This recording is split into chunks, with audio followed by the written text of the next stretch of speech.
أنا إنسانة متزوجة بس تعرفت على شخص. هذا الشخص قال لي أنا حبيتك.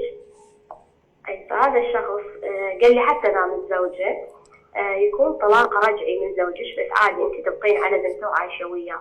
هل موجود هذا صحيح بالدين الطلاق الرجعي؟ أم زهراء أسألك سؤال تجاوبيني؟ تفضل سيدنا. أنت متزوجة شلون تنفتحين مع رجل تحبيه وتعرفين عليه؟ هذا الرجل دخل بصفة مساعدة إلي. صفة مساعدة. يعني أنا ما كنت متوقعته وأنا رافضته تماما، بس إنه أنا استغربت من هذا الشيء. شنو هالشيء؟ أنت شلون تجرئين نفسك تخابرين واحد وتقولي له شلونك وحبيبي وعزيزي وكذا؟ شلون؟ لا يعني مستحيل، ما قلت له حبيبي. لا كان شلون هو شلون يعرض عليك الزواج إذا أنت ما قالت له الكلمات هذه؟ انقطع اتصال. ليش انقطع اتصال؟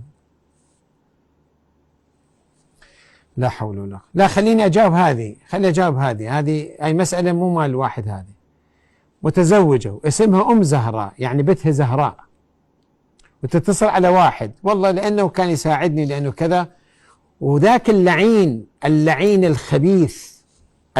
الخبيث يقول لي إيه حتى لو متزوجة ما يخالف، أنا أتزوجك حلال. اللعين الخبيث يقول حتى لو أنت متزوجة أنا أتزوجك حلال، أطلقك طلاق رجعي. شنو يعني طلاق رجعي؟ من اللي يطلقها؟ أنت تطلقها؟ لو زوجها يطلقها، وإذا طلقها طلاق رجعي يعني هي زوجته. شلون أنت تدخل معاه بهالطريقة هذه؟